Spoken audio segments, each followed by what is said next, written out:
மேலும் பாஸ்கர் அண்ணா அவர்கள், எனக்கு அவர் பாஸ்கர் அண்ணான்னு தான் நான் கூப்பிடுறேன். is actually a multifaceted person working in various industries, education, agri, and mainly into film production also. So Bhaskar அண்ணா அவர்களை வருக என்று வரவேற்கிறோம். அப்புறம் முக்கியமா மீடியா நண்பர்கள், சகோதரர்கள், பத்திரிகை நண்பர்கள், சகோதரர்கள், உங்கள் அனைவரையும் பணிவன்புடன் தாழ்மையுடன் வருக என்று வரவேற்கிறேன்.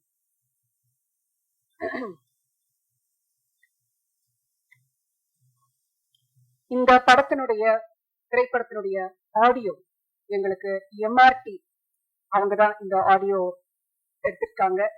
எம்ஆர்டி ரெப்ரசென்ட் பண்ணி முருகன் சார் அவர்களுக்கு என்னுடைய மனமார்ந்த நன்றிகள். அவங்கள வருக என்று வரவேற்கிறேன். இந்த திரைப்படத்தை சோனி பிக்சர்ஸ் இன்டர்நேஷனல் அவங்கதான் டிஸ்ட்ரிபியூட் பண்றாங்க, ரிலீஸ் பண்றாங்க. சோ சோனி பிக்சர்ஸ் இன்டர்நேஷனல் சார்பா இங்கே வருகை தந்திருக்கும் சகோதரர் சிவா அவர்களையும் அன்புடன் வரவேற்கிறோம்.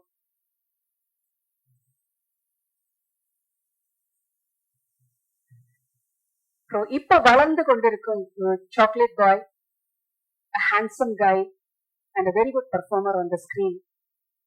ஜியோ ஹாட்ஸ்டார்ல ஹார்ட் பீட்ஸ்ங்கிற அந்த வெப் சீரிஸுடைய மெயினான ஒரு பர்சன் மிஸ்டர் அர்ஜுன். அந்த பேர் அவருடைய கதாபாத்திரத்தினுடைய பேர்.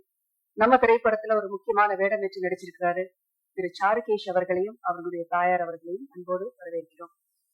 இந்த படத்துல டெபியூ பண்ணியிருக்காரு, முதலாக நடித்திருக்கிறாரு ஒரு இம்பார்ட்டன்டான கதாபாத்திரத்துல.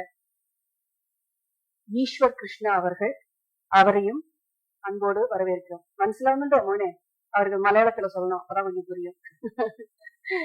அண்ட் இந்த திரைப்படத்துக்கு இன்னும் கூட ஆர்டிஸ்ட் முக்கியமா பாலாஜி சாரோட ரன்னிங் ரோல் மாதிரி பாலாஜி சாரோட எப்பவுமே ஸ்கிரீன் ஷேர் பண்ணிக்கிட்டே நடிச்சுட்டு வந்த 2 பேர் இருக்காங்க. நடிகர் பாபு அவர்கள் அண்ட் நடிகர் முத்து அவர்கள் எல்லாருக்கும் பரிச்சயம். அவங்கள நான் அவங்களையும் மனசார வெல்கம் பண்றேன்.